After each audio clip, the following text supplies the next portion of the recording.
we will study chapter 11. Our chapter 11 name is Revolt of 1857. You will be able to learn first point, the coming of the Portuguese and Dutch in India. Second point, the establishment of the British Raj in India. Third point, the revolt of 1857. Start out.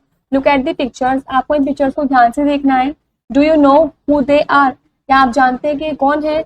They are some of the first people who united the whole of India to fight for freedom. ये कुछ first peoples दे रखे हैं जो कि United हैं हमारे whole India के अंदर, जिन्होंने फाइट की थी फ्रीडम के लिए. First point, what does freedom mean? Freedom का मतलब क्या है? Second point, why was India not free? जो इंडिया है वो फ्री क्यों नहीं है? Third point, is it possible to unite the people of an entire vast country? How? क्या ये पॉसिबल है जो यूनाइट द पीपल का एंटायर वास्ट कंट्री के अंदर? हाउ? कैसे? In earlier classes, you have read a little about the ancient and medieval history of India. Earlier classes में आपने पढ़ा होगा थोड़ा सा ancient और medieval history के बारे में, इंडिया के जो भी अंदर होता है. In this chapter, इस चैप्टर में you will read about modern Indian history. आप modern Indian history के बारे में पढ़ेंगे. India had trading relation with many countries since olden times. India के पास trading relations भी हैं काफ़ी सारी countries के साथ olden times में. India was famous for spices, pure, silk and gold. जो इंडिया है वो फेमस है स्पाइसेस के लिए, प्योर्स के लिए, सिल्क के लिए और गोल्ड के लिए. Many traders came to India via land routes. काफ़ी सारे ट्रेडर्स जो है वो इंडिया आते हैं लैंड के लिए, रूट्स वगैरह के लिए. Most of the trade via this route was controlled by the Arabs and the Turks who would charge taxes on the goods that pass through this way, specially spices. काफ़ी सारे जो trade हैं वो आते हैं रूट करने के लिए और वो कंट्रोल करते हैं अरब्स के द्वारा, ट्रक्स के, टर्क्स के द्वारा, और वे चार्ज टैक्सेस वगैरह भी लगाते हैं. कौन है? जो वे गुड्स पर लगाते हैं और वे पास करते हैं इस तरीके के थ्रू, स्पेशली स्पाइसेस वगैरह. This made the goods expensive. ये इन गुड्स को काफ़ी एक्सपेंसिव बनाते हैं, महंगे बना देते हैं. Hence the European explorer were keen to finding a sea route to India so that they would not have to pay taxes to the Arabs और ट्रक्स. ये जो यूरोपियन एक्सप्लोरर्स हैं उन्होंने फाइंड किया एक सी रूट इंडिया तक जाने के लिए जिससे वे पे ना कर सके टैक्सेस अरब्स को और टर्क्स को. In 1498, Vasco da Gama, an explorer from Portugal, discovered a direct sea route from Europe to India by sailing around Africa. 1498 में जो वास्को डी गामा है वो एक्सप्लोरर थे, पोर्टुगल डिस्कवर उन्होंने किया था वहां से डायरेक्ट सी रूट को यूरोप से इंडिया तक बाय सेलिंग अराउंड अफ्रीका.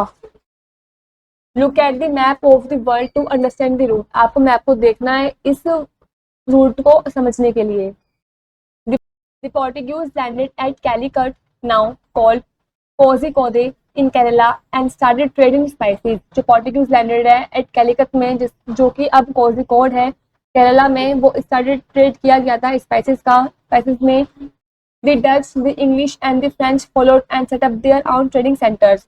जो डच, इंग्लिश और फ्रेंच थे उन्होंने भी सेटअप को फॉलो किया था अपने ट्रेडिंग सेंटर्स के लिए. To control the trade in India and earn more profit, traders soon started fighting among themselves to control the trade.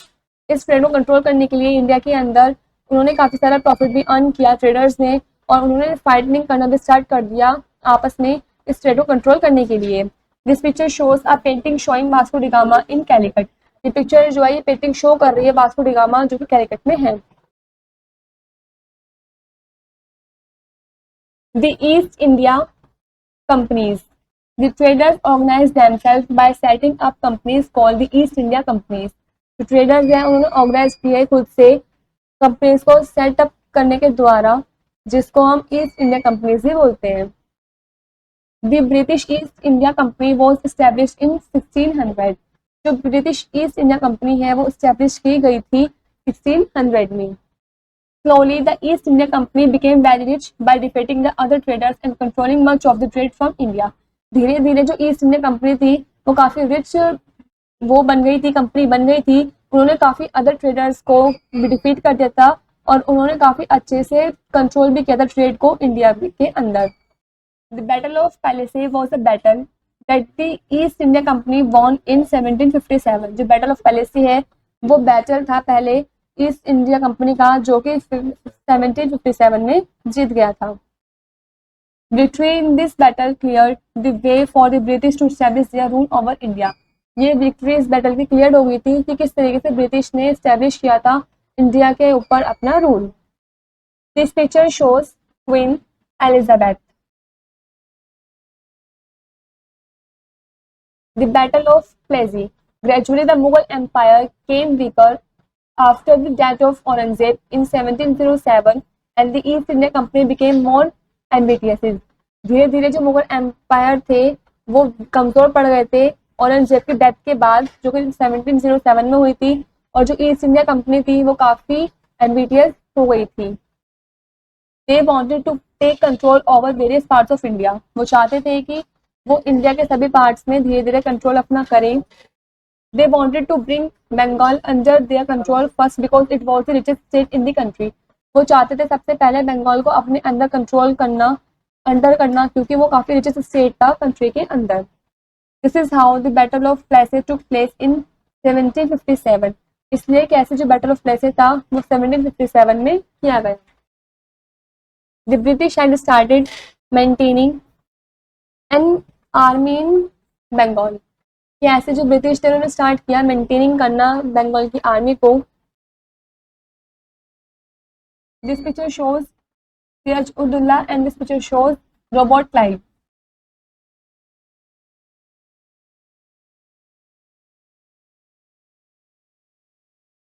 Siraj Uddaula the nawab of Bengal, जो कि बंगाल के नवाब थे, order the removal of the army. उन्होंने ऑर्डर किया था आर्मी को रिमूवल कर दिया था। When the British refused, he declared war on them। जब ब्रिटिश रिफ्यूज हो गए थे तो उन्होंने वॉर डिक्लेयर कर दिया गया था। But the British under Robert Clive emerged victorious। लेकिन जो ब्रिटिश थे रॉबर्ट क्लाइव के अंडर वो इमर्ज विक्टोरियस हो गए थे। Siraj ud-Daulah was captured and put to death। Siraj ud-Daulah ने उन्हें कैप्चर कर लिया था और उन्हें मार भी दिया था। This was the first step towards the conquest of Bengal। ये पहला स्टेप था कंक्वेस्ट ऑफ बंगाल की तरफ। Another battle, the Battle of Boxer, took place in 1764, which saw the British emerging victorious again। जो दूसरा बैटल था बैटल ऑफ बॉक्सर वो 1764 में हुआ था। इसमें जो ब्रिटिश थे वो एमर्जिंग विक्टोरियस हो गए थे दोबारा से। Thus Bengal finally came under British rule. तो जो वो बंगाल था वो फाइनली ब्रिटिश के अंडर आ गया था। After the battle of Plassey, the British East India Company laid the foundation of its colonial rule in India. Battle of Plassey के बाद जो ब्रिटिश ईस्ट इंडिया कंपनी थी उन्हें फाउंडेशन मिल गया था इसके कॉलोनियल रूल का इंडिया के अंदर। Gradually through various policies such as the subsidiary alliance and the doctrine of lapse, they become the rulers of India. धीरे धीरे काफ़ी सारे पॉलिसीज पर जैसे कि subsidiary alliance and doctrine of lapse, ये सब पर भी उन्होंने इंडिया के अंदर अपना कब्जा कर लिया था। वे उस पर भी रूलर्स बन गए थे। The subsidiary alliance was introduced by Lord Richard Wellesley, who was the Governor General of India from 1798 to 1805। जो subsidiary alliance थे वो इंट्रोड्यूस किया गया था लॉर्ड रिचर्ड वेलेस्ले के द्वारा, जो कि पहले गवर्नर जनरल थे हमारे इंडिया के, जो कि 1798 से 1805 तक रहे थे। According to this doctrine, India rulers under British protection gave up their native armies and instead maintained British troops within their state। इनके अकॉर्डिंग, डॉक्ट्राइन के अकॉर्डिंग, इंडियन रूलर्स से ब्रिटिश प्रोटेक्शन के अंडर उन्हें दे दिया गया था नेटिव आर्मीज के द्वारा, और वे इंस्टील किए गए थे, उन्होंने मेंटेन किया था ब्रिटिश ट्रॉप को अपनी स्टेट के अंदर। They gave up control of their foreign affairs to the British, और उन्होंने कंट्रोल भी दे दिया था फॉरेन अफेयर्स को ब्रिटिश के under. In return, the East India Company protected them from the attacks of their rivals। बदले में जो ईस्ट इंडिया कंपनी थी वो प्रोटेक्टेड की गई थी अटैक्स वगैरह से। The policy of the doctrine of lapse enabled the British to take control of any Indian state if the ruler of that state had died without leaving a natural born heir, which had to be the ruler's own son। एक policy थी doctrine of lapse की जिन्होंने enable किया था British के लिए कि control में करेंगे किसी भी इंडियन स्टेट को, यदि जो रूलर है स्टेट का वो मर जाता है बिना किसी नेचुरल बॉर्न के, मतलब कुछ छोड़े, तो उसका जो बेटा है वो उसका रूल करेगा।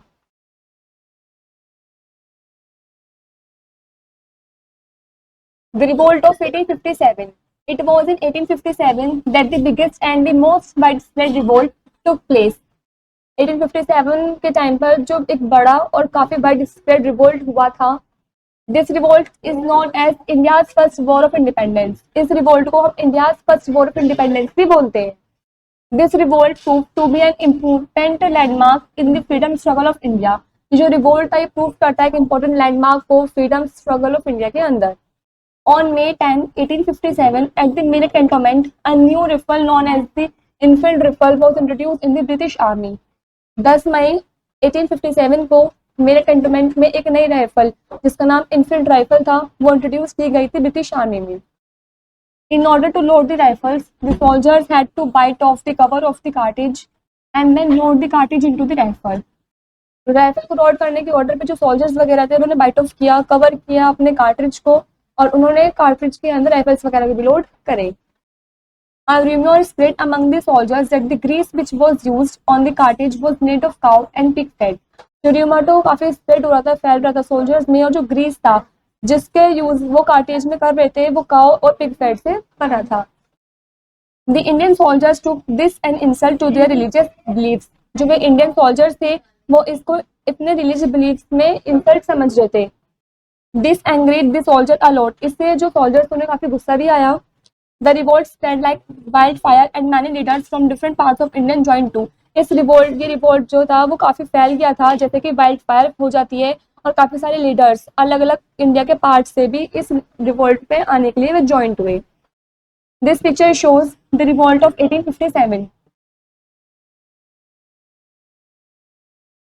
A few prominent leaders who joined the revolt were Nana Sahib, Tantya तोपे, रानी लक्ष्मीबाई, बेगम हजरत महल एंड लियाकत अली. कुछ प्रोमिनेंट लीडर्स थे जिन्होंने इस रिवोल्ट को ज्वाइन किया था. However, finally the British succeed as they had better weapons and large military strength. लेकिन फाइनली में जो ब्रिटिश थे उन्हें सक्सेस मिली क्योंकि उनके पास काफी अच्छे हथियार थे और काफी सारी मिलिट्री स्ट्रेंथ भी थी. The British captured Bahadur Shah Zafar and sent to him Rangoon in exile. जो ब्रिटिश थे उन्होंने बहादुर शाह जफर को कैप्चर कर लिया था और उसको सेंड किया था रंगून में एक्साइल में. They killed his son too. और उन्होंने उसके बेटे को भी मार दिया था. Hundreds of Indians were killed and villages were burned. तो उससे भी ज्यादा जो इंडियंस थे वो मारे गए थे और गांव वगैरह भी जल रहे थे. नाना Sahib, Tantya Tope and Rani Lakshmibai were killed too. और इनमें ये जो लीडर्स थे हमारे ये भी मर गए थे. So Indians were defeated, but now they came together as citizens of one of country and showed a sense of belongingness towards their country. लेकिन इंडियंस के थ्रू वे डिफीटेड हो गए थे लेकिन अब उन्होंने साथ में एक सिटीजन ग्रुप बनाया हुआ, सब सिटीजन बन गए हमारे कंट्री के और वे शो कर रहे हैं सेंस ऑफ बिलोंगिंगनेस को अपनी कंट्री के towards. Thus, the revolt of 1857 was marked as the first world war of Indian independence. जो रिवोल्ट 1857 में हुआ था वो उसको मार्क कर दिया गया है first war of Indian independence. The revolt alarmed the British and now the British government decided to take direct control of India. जो रिवोल्ट था वो अलार्म हुआ ब्रिटिश का और अब जो ब्रिटिश गवर्नमेंट थी उन्होंने डिसाइड कर लिया था कि वे इंडिया पर डायरेक्ट कंट्रोल करेंगे. The British government appointed a viceroy who ruled India on behalf of the British Queen. जो ब्रिटिश गवर्नमेंट थी उन्होंने एक वाइसरॉय अपॉइंटेड किया जो उन्होंने इंडिया पर रूल किया ब्रिटिश क्वीन के बिहाफ पर. So the rule of East India Company ended. The British still continued to harass and suppress the Indians. लेकिन जो रूल था ईस्ट इंडियन कंपनी पे वो एंडेड हो गया था और जो ब्रिटिश थे वो स्टिल कंटिन्यूडी मतलब इंडियंस पर रिवोल्ट के अनुसार मतलब उन पे वॉर वगैरह कर रहे थे. The revolt of 1857 was considered as a stepping stone towards the gaining of independence. जो रिवोल्ट 1857 का वो कंसिडर किया गया था stepping stone gaining of independence के towards.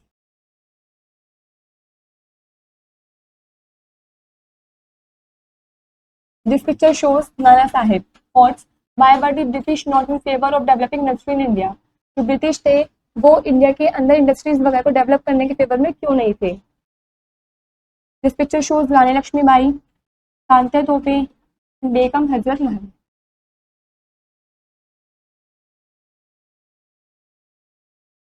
Rise of nationalism. Educated Indians realized that the English wanted to keep India poor and backward. जो educated Indians थे उन्होंने रियलाइज किया जो इंग्लिश है वो चाहते हैं इंडिया के अंदर सीखना और गरीबी वगैरह मिटाना। This realisation united the Indians, इस रियलाइजेशन को जो इंडियंस के बीच में यूनाइटेड बनाया गया, साथ में जोड़ा गया। Slowly the feeling of unity of और नेशनलिज्म ग्रू स्ट्रॉन्गर, धीरे धीरे जो फीलिंग थी यूनिटी की और नेशनलिज्म की वो काफी अच्छे से बढ़ रही थी। The growing feeling of nationalism resulted in the Indian national Congress being formed in 1885, जो बढ़ती हुई फीलिंग थी नेशनलिज्म की उसका रिजल्ट ये निकल कर आया कि जो इंडियन नेशनल कांग्रेस थी वो 1885 में बन गई थी।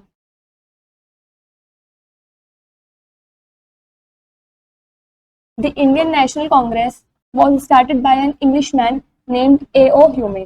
जो इंडियन नेशनल कांग्रेस थी वो इंग्लिशमैन के द्वारा स्टार्टेड की गई थी जिनका नाम A.O. ह्यूमे था। The first season of the Congress was held at Bombay, now Mumbai. जो पहला सेशन था कांग्रेस का वो हेल्ड किया गया था मुंबई में, जो पहले बॉम्बे था। It was attended by 72 delegates from all over India, इसमें 72 डेलीगेट्स द्वारा अटेंड किया गया था। The president at this session was W.C. Banerjee, जो प्रेसिडेंट थे उस सेशन के वो थे W.C. Banerjee. The Congress thereafter meet every year in different cities, जो कांग्रेस थी वो हर साल अलग अलग सिटीज में मिलती थी।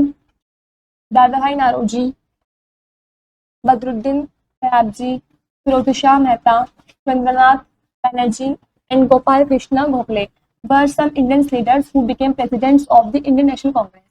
ये कुछ इंडियन लीडर्स के नेम दे रखे हैं जो कि हमारे इंडियन नेशनल कांग्रेस के प्रेसिडेंट भी बने। The Congress slowly became very strong, जो कांग्रेस थी वो धीरे धीरे काफी स्ट्रॉन्ग हो गई थी। It awakened the spirit of unity among the Indians, जो स्पिरिट ऑफ यूनिटी थी वो पूरे इंडियंस में फैल चुकी थी। At the same time it requested the English government to introduce reforms to improve the living conditions of the people. उसी same time पर उन्होंने इंग्लिश गवर्नमेंट से रिक्वेस्ट भी करी कि वो इम्प्रूव करे लिविंग कंडीशन को पीपल की और इंट्रोड्यूस भी करें। The growing popularity of the Congress worried the English government, जो बढ़ती हुई पॉपुलैरिटी थी कांग्रेस की वो वरिड हो रही थी इंग्लिश गवर्नमेंट से। They suppress the rising spirit of nationalism, the government made many strict law, जो बढ़ती हुई स्पिरिट ऑफ नेशनलिज्म थी गवर्नमेंट की उन्होंने काफी स्ट्रिक्ट लॉज भी बना दिए थे। The English encourage disunity between the Hindus and Muslims and use the policy of divide and rule, जो इंग्लिश इनकरेज थी डिसयूनिटी थी हिंदूज और मुस्लिम के बीच में उन्होंने policy of divide and rule का यूज भी किया। Life skill, we have undergone lot of hardship to attain freedom, हमने काफी सारे हार्डशिप्स वगैरह करी फ्रीडम को अटेन करने के लिए। We must respect it and by no means misuse it, हमें इस चीज की रिस्पेक्ट करनी चाहिए और इसका कुछ भी मिसयूज वगैरह नहीं करना चाहिए।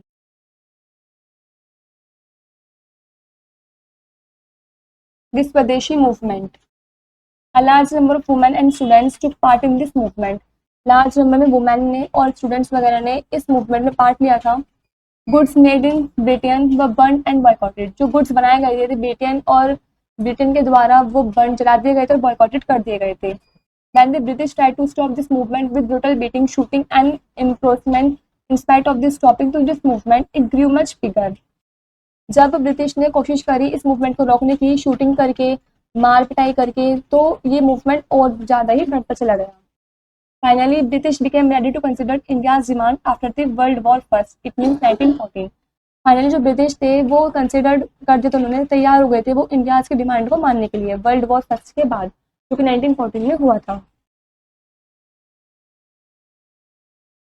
Now we know first point, British people came in India by sea route, जो ब्रिटिश पीपल थे वो इंडिया के अंदर सी रूट के द्वारा आते थे। Second point, the British East India company got the exclusive right from queen Elizabeth two trade in the east, जो ब्रिटिश ईस्ट इंडियन कंपनी थी उन्हें एक्सक्लूसिव राइट्स मिले क्वीन एलिजाबेथ से ट्रेड इन द ईस्ट तक।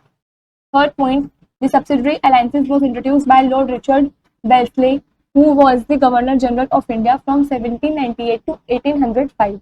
जो subsidiary alliances थी वो introduce की गई थी लॉर्ड रिचर्ड वेल्सले के द्वारा, जो कि गवर्नर जनरल थे इंडिया के 1798 से 1805 तक।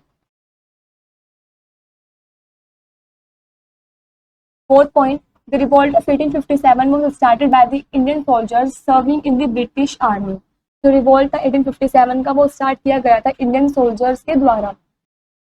Fifth point, Mughal emperor Bahadur Shah Zafar was made the king of India. जो मुगल एम्परर था बहादुर शाह जफर वो इंडिया का किंग बन गया था।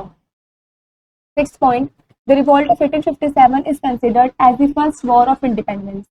जो रिवोल्ट 1857 के द्वारा जो कंसिडर किया गया था उसको हमने first war of independence consider किया है.